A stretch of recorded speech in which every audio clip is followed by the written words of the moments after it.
Besides for just amazing, amazing props, how can we gamify our Seder? How can we bring incredible excitement and incredible creativity, which might not even take so much of our time? Maybe we can even just go to a website and download it. This is Sari Kopitnikoff, who is the creator of That Jewish Moment, gives us incredible games, ideas, creativity, and her website where she gives us so many incredible games some of them are free for download, some you got to pay for, some incredible planners that you can use for your children to, draw what slavery in Egypt would mean for them, and an incredible book on counting the Omer, which is also great for this time. Sari Kopitnikoff gives us so many amazing ideas, and I'm so excited to reshare this episode with you. This is, again, part of our reruns this week, and I hope you've been enjoying them, and I'd love to hear your feedback. Reach out at yair@janaaf.org, and I hope you enjoy this episode. Enjoy.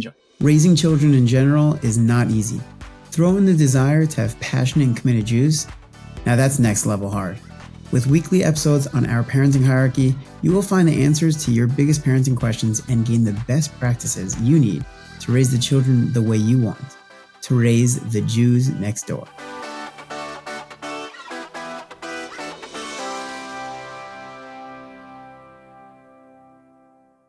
Sari is an experiential educator, digital artist, educational performer, and content creator. She is passionate about creating books, games, activities, shows, and virtual challenges that bring Judaism to life. For the last decade, she's taught elementary, middle, and high school, but her creativity and energy have reached beyond the classroom, bringing the sparks of Jewish life to all parts of the world. In 2014, Sari began That Jewish Moment, a colorful, meaningful, and heartfelt collection of drawings and programs that showcase the spirit and beauty of Jewish life.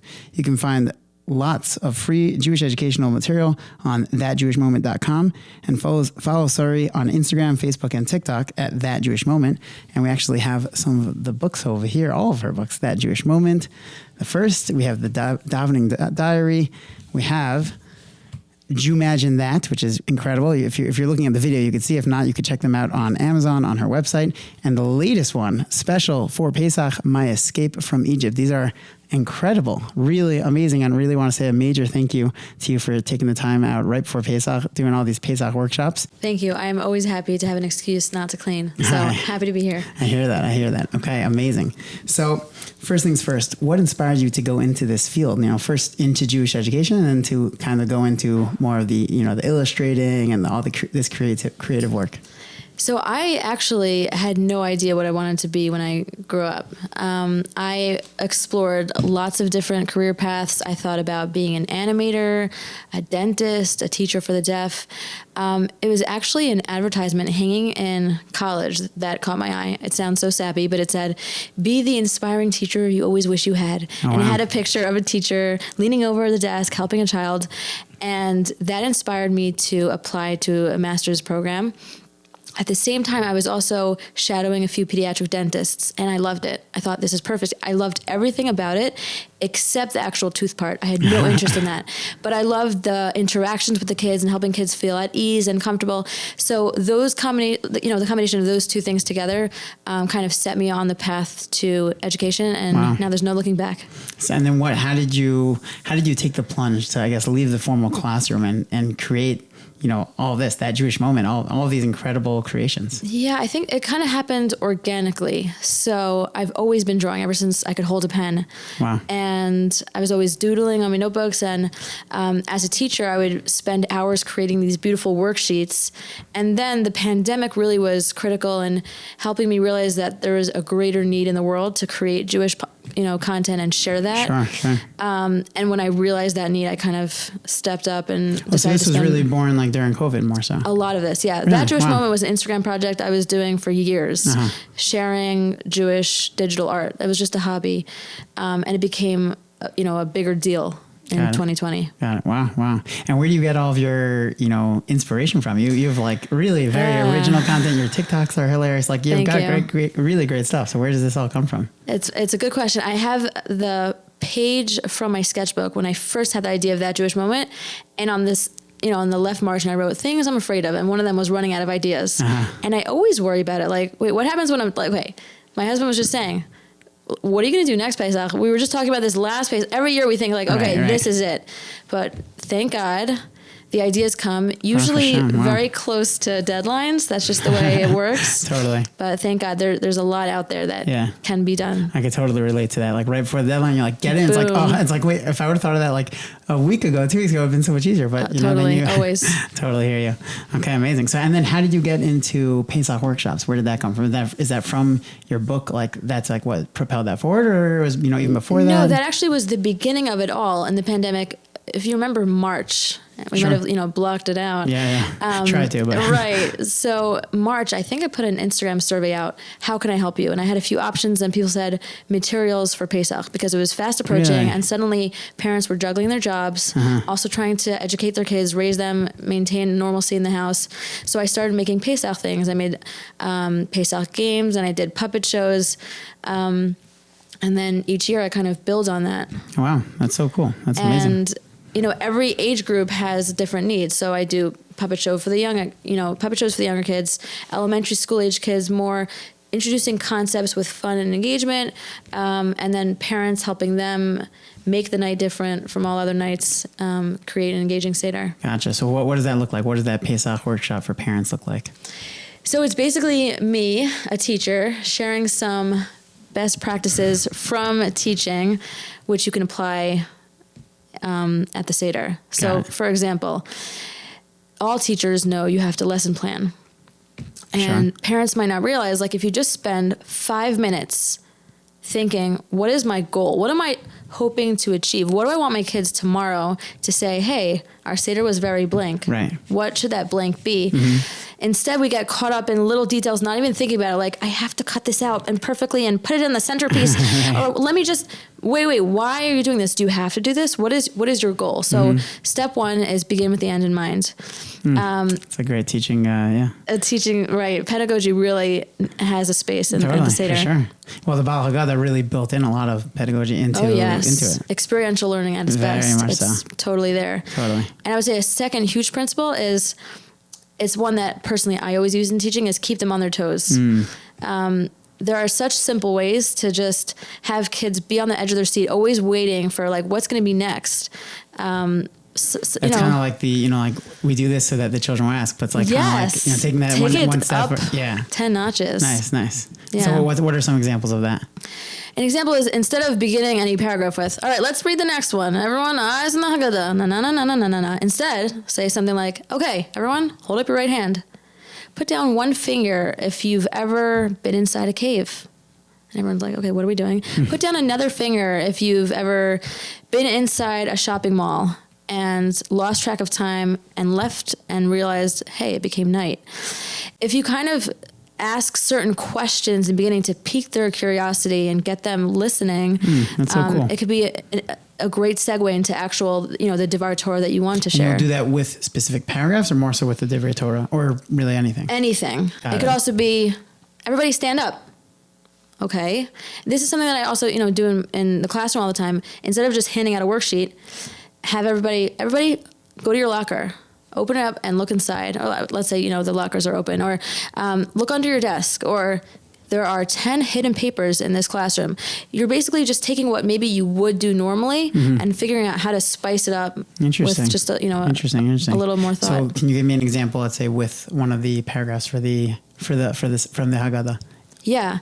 So maybe you would say, maybe when you're up to motzi matzah, you say, okay, here are 4 sample toppings. Which one would you like to have on your matzah? It doesn't have to be a deep, meaningful question every time. It could just be engagement strategies to keep them thinking and to keep them awake and alert and with you and buy-in. It's very, very cool. Thank you. Parents are not all parents are educators per se. So, they don't have necessarily the ability to create that like lesson plan. So how would you advise parents to create that lesson plan? I mean, fine, they come up with their goal, right? They have their goal in mind. They know That's the main thing, by the way. You're halfway there. Once you create the goal, good. But then how do they then say, okay, I know where I want to end up, but I'm not really sure how to get there.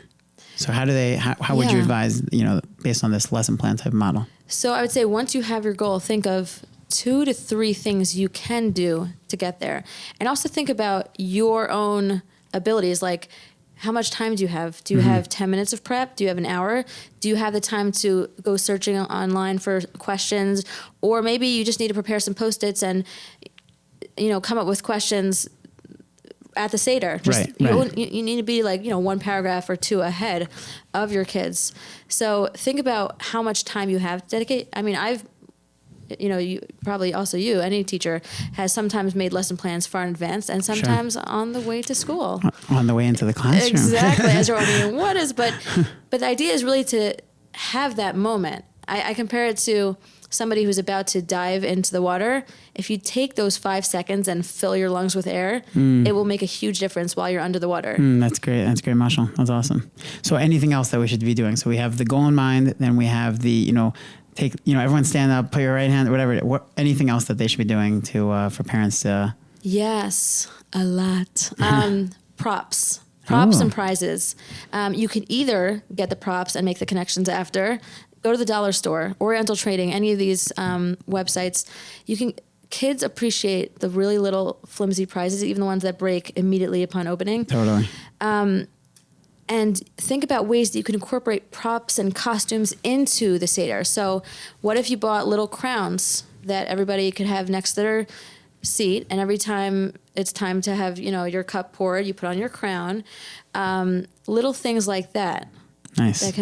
That's awesome. Bring it to life. That's great. That's awesome. Any other preparations that you personally do to create your Seder experience? Yes, always like 30 minutes before lighting Pesach. I am always hunched over a little paper cutting out things. Now that I have that Jewish moment, I usually make my games a few weeks before, but there's still always the printing and the cutting. So much exists out there.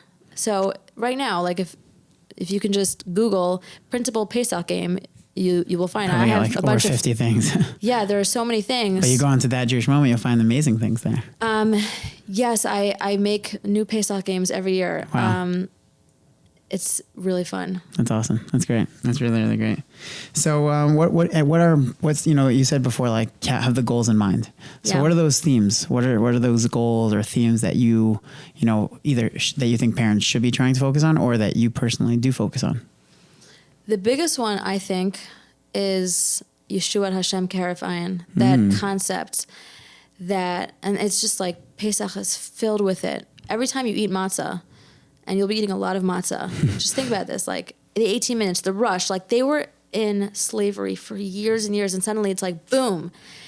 And that's such an important theme and helpful theme that carries me throughout life. Yeah, that's an awesome point. No matter what you're going through, personally, collectively, there is redemption around the corner. So that's a huge one. I grew up with, my father took the Seder very seriously, and I owe so much to him.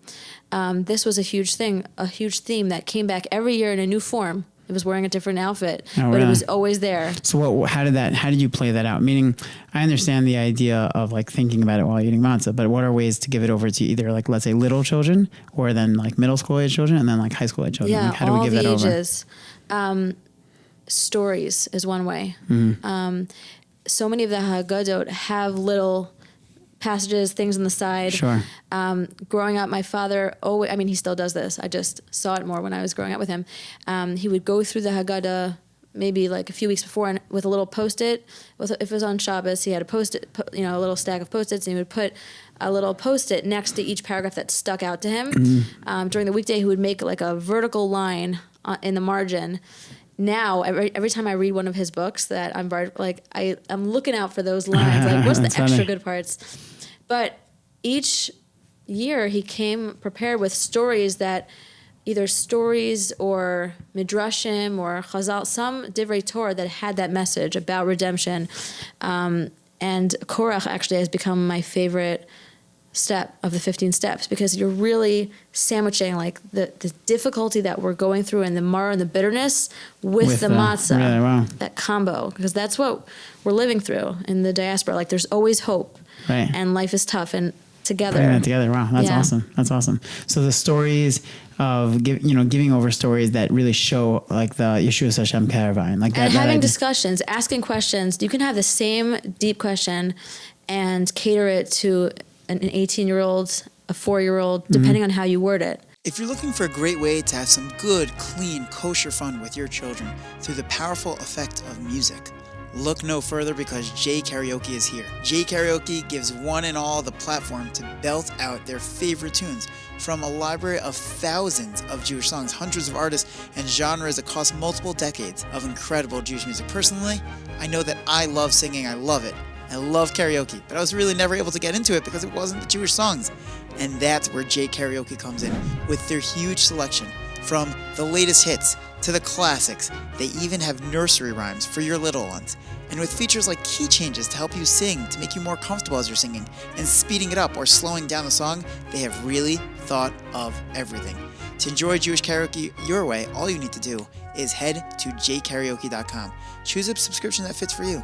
And to make it even more fun, you could purchase their state-of-art karaoke kit, which gives you the feeling as if you are today's top singer. You can insert whoever you feel it is. Connect your kit to any device, like it could be a laptop, computer, a tablet, whatever it is, and you plug in your speaker, plug in your J Karaoke microphone, and you sing away. It's as easy as that. That's all it is, and it's really fun. I checked out their website. It really looks amazing. They have an incredible amount of song selection. Anything you want. They got Thank You Hashem. They got Mordechai Shapiro. They really got it all. You can subscribe monthly for just $4.99 a month, yearly for $49.99, and we have a special deal here for you. For any of our listeners, if you use the code JewsNextDoor, DOR, you get an additional 10% off. And if you don't want your children to be using a device with internet, J Karaoke's got you covered. You can download the app onto your desktop. Once you have it up, turn off the internet, let them sing all day long without the internet. Check out J Karaoke today and let the fun begin. Totally. So asking questions about, have them think about their own lives of people they know, have them broaden their bubble a little bit and think about the world.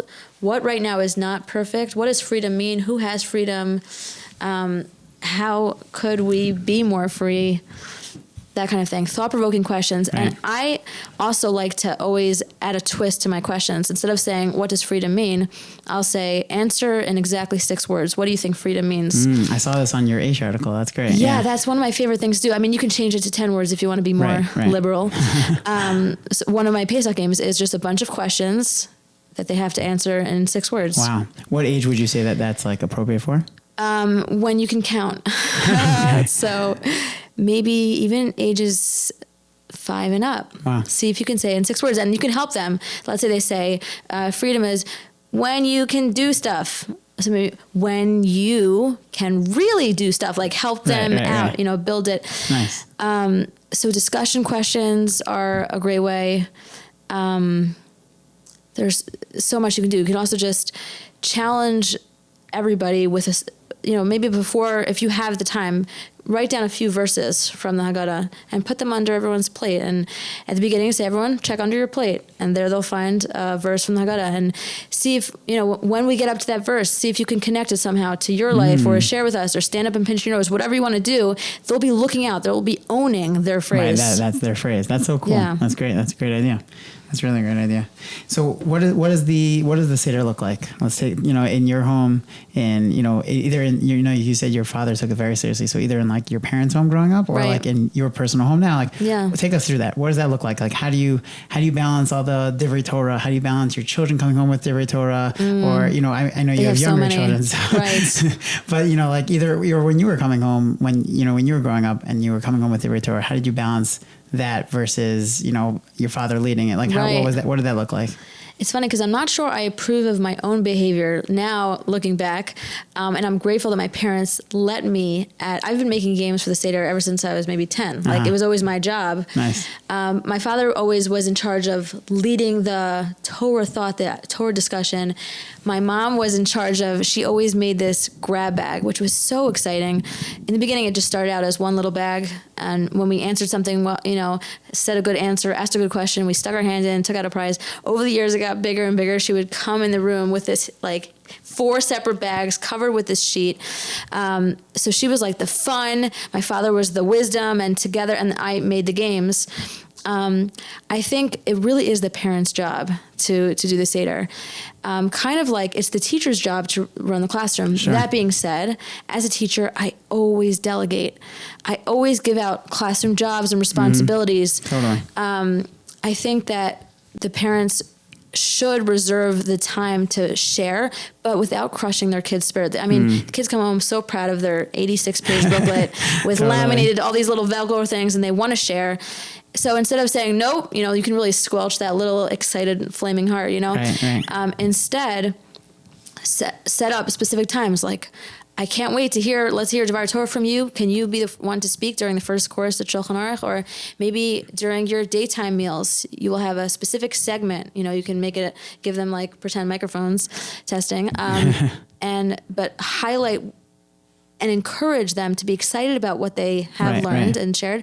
But the Seder is really your time to shine as a parent and your time to teach. Got it. Totally. So how do you engage them without squashing that? Meaning you want to give it to them, but you want to do that. So what is that proper balance? Meaning how much do you let them? So maybe say, encourage them to pick out 3 Divrei Torah to share tonight, your favorite ones, and the rest we want to hear tomorrow. Or maybe when they come home with the book, can we sit down on the couch for 20 minutes? I want to see this.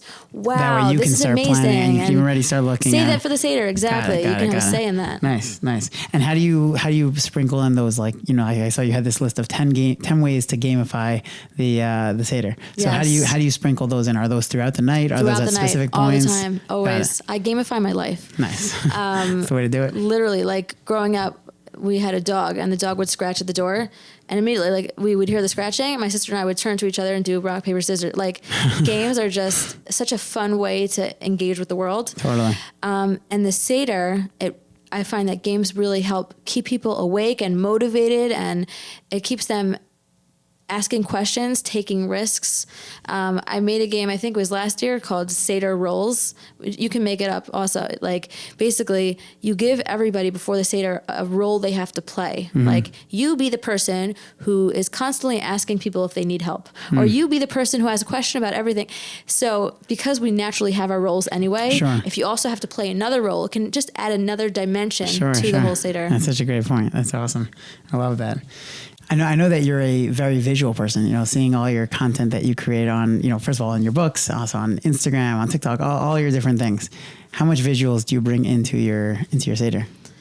As many as possible. Well, obviously you can't bring in digital. But for me, as many as possible is not the same as I actually get intimidated by Pinterest. You ever see these Pinteresty Sedarim? I look at them and say, wow, that's amazing. But going back to my earlier point about beginning with the end in mind, my goal is not to have a picture perfect Seder. Got it. So that helps keep me, that's why I'm so happy that I have that goal to hold on to, because my Seder will not be beautiful. That being said, there will be props, there will be costumes. I bought a pyro costume. Nice. It is fun. That's awesome. Pyro is wild, my pyro. It's different than the regular pyro? Poetic pyro has a good time. Every sentence has to rhyme. Oh, wow. Yeah, that's just a fun challenge I had for myself. Nice. But I like to make place cards, personalized place cards. You write each person's name and you make a little illustration around it. Or I have this template that I made where basically everyone gets an Egypt Air ticket. It looks like a flight. It says your carry-on is a sack on the back. But little visuals like that, print a menu, put it on everyone's table. And we do the classic Kriyat Yamsuf down the table. But it's not fancy. It's not gorgeous. It's little Lego guys and random odds and ends, Barbies with their hair cut off. It's just, it's whatever we have, but it's a visual to help us really envision that. That's awesome. How do you make the text come alive? How do you make the Haggadah text come alive? A lot of it has to do with your tone. Listen to this. Read what this paragraph is saying. If you present it in an excited way. It's like when a teacher is giving it over, you feel that excitement. So there's that. There's also the relevant applications. So, and your kids, so bring up relevant examples to them. Yosef, remember last week when you were playing baseball? Remember when you were thinking, well, that's just what happened here in this paragraph. Now, don't ask me what paragraph connects to baseball. I'm sure one does. But you can be loose in your connections, but that's how you bring it to life for a kid. Oh, hey, this is about me. Yes, it is. Right. Also, you don't need to be at the dining room table. I don't, correct me if I'm wrong, Rabbi, I don't think we have to be sitting at the dining room table. I think it's okay for suddenly you to say, everyone, come with me to the cave. Totally. And you lead them to the living room and you go under some blankets and boom, you're in a cave. Yeah, totally. I think it's great. I actually saw a couple of years ago that someone once made a whole entire like Mitzrayim type of thing in their house. Love that. For them to like actually like walk through Mitzrayim and then walk out as if they're like literally leaving, and then have like a whole Yom Tov thing. Like they had like it all. Like That's level 10 on Pinterest. Yeah, that's like that. That's the next level. That's level 10. I don't know if it looks fancy, but it had the effect. That's the thing. It doesn't have to. Like, you can either buy a costume from Amazon like I do. Sure. And other times I'll just throw a blanket over my head and tie it under my, like, you could just make yourself have a beard, give yourself a little toga. I've seen that. and the kids will play along with you. They know how to play pretend. You don't have to tell them. It's totally true. You don't need a Broadway costume. So you just true. need to open their minds to imagine. Yeah, it's a great point. Would you say that you have any go-to Haggadahs? Yes. What I are never yours? outgrew the one that I found when I was 10. Which is that? I just use like illustrated children's Haggadah. Oh, okay, and nice, I nice. keep it on in front of me. And then I have a backup one with commentary in case there's ever like a lull or someone else Sure. needs attention or something. I'll kind of read a little bit. But there's something about the visual and the nostalgic piece. Which and one is that? Is that like the Rabbi Chait one you're talking about? That like Oh, with all the that one visuals? actually I've started using recently. Yeah, the Gadi Pollock one is my favorite. Yeah, that's incredible. So good. Yeah, it's amazing. It really, like, ever since I saw it, like, I literally still think of like the Kriyas Yam Sov and like all the different things in that. It's incredible. It's really. so good. It's even like some of the pictures are very intense. You can see that old man that old man, bleeding. so You know intense. him. I know exactly what you're talking about. Yes. So intense. It's amazing. That's awesome. Well, how would you have ways that you differentiate between the two starim, between night 1, night 2? Or are they more or less the So, same? okay, good question. So think about Shabbos food Friday night and then Shabbos day. We have 2 meals versus think about Shabbos food and Sunday night leftovers. Okay. So I would say let's try to go towards the first one where we have these ideas, fresh ideas and props and games. Let's spread them out over the 2 Sedarim now that we are in the diaspora and have to have 2 Sedarim versus like, hey, this is the moment that we've been waiting for, the Seder. And then the next night is like, here's leftovers. Blah, blah, blah. I gotcha. So if you can, even like maybe save a highlight for the second Seder to bring out. Got it. That's great. What types of highlights would you try to like save? Or it depends year to year. So a huge highlight for me growing up, and thank you, Dad, if you're listening, your baseball games were so clutch. Okay. My father would spend weeks with his little composition notebook, the Mead, the classic black and white marble, writing questions before Pesach. And then he would rip them out, put them in a brown lunch bag. Each question had on it, either it said single, double, triple, home run. And there are 4 of us kids. We would be divided into 2 teams, and we would have an inning, let's say, at the Seder. And maybe throughout Yom Tov, we would have another inning. Eventually, it would be 9 innings. But on your turn, you go up, you put your hand, pull out a question, you give it to him. Only he could read his handwriting. And then he would say, for a double, and he would ask the question. And it was just, we would keep track, bases loaded, man on first, whatever. That's so and it was cool. just, that was a highlight. Throughout the night. Throughout the night, there was like innings going on. Yeah. That's awesome. Such a great idea. So good. And That's then it awesome. could spread out, Wow, your dad really spill took over it into the serious. day. That's like legit. That's very good. That's very, very cool. And he had, like, his personality is he's not a rah-rah, woohoo kind of person. That's my mom. He's very even-keeled and quiet, and you don't have to be a rah-rah parent or educator to really capture people's attention and teach them lifelong lessons. So true. One of the questions that we got from one of our listeners is, let's say you're at a family Seder and you're not necessarily the most exciting or the most engaging one, and you have a bunch of families there, like all the married siblings who are not coming back with all their kids, that type of thing. Mm-hmm. How do you engage your own kids with that? Or let's say if you don't necessarily feel comfortable doing whatever it is to engage them in front of everyone else, not necessarily everyone's gonna like put a blanket over their head or like have like wear a wig or something like that if they feel comfortable with it. So what type of advice would you give for that? I would say do what you can do and push just a little bit out of your comfort zone. So maybe, every family has its own dynamic and set of rules, and do what you can without, being inappropriate, but maybe you can suggest a game, or there's also a lot of pressure for everything to be, like for the Seder to be amazing. God willing, you have a whole life ahead, with your families It's to true. do wonderful lessons. It doesn't all have to be on this. Like, I think within Judaism, there's a lot of pressure that we do ourselves. Like, what did you guys do on Chol HaMoed? Like, you know Or what? how late did you stay up at your Seder? Exactly. Like that video that was like years ago? I love that video. Great video. Or what did you dress up as on Purim? You know what? You can dress up another time. You can go to the park or the Sure. zoo on a Sunday. Let's take off that pressure. Like, yes, there should be pressure. The Seder is such a powerful opportunity for lifelong learning. Sure. But also it's okay. Like, if it's Right. not if you don't have that ability to make it that, okay, maybe in a few years you will. And for now, just take notes in your head of, maybe I won't do this when Right. I have my own Seder. Right. That's a great point. And, going back, like you just said, like it is this really important opportunity for lifelong learning. How does one instill their children with emunah, with faith on this night? I just read a piece actually in my new nightly routine is to read a little bit about emunah, which is amazing, by the way. Nice. If you read anything before you go to bed, it like goes Just into goes your, in. it goes in. So I read a piece. I wish I could say who said or who it was about, but somebody asked a great rabbi, when can I start teaching my child about emunah? My child is, 5. And I think the rabbi said, it's harsh, but you're 5 years too late. Wow. The Seder is not the time to begin talking about emunah. Right.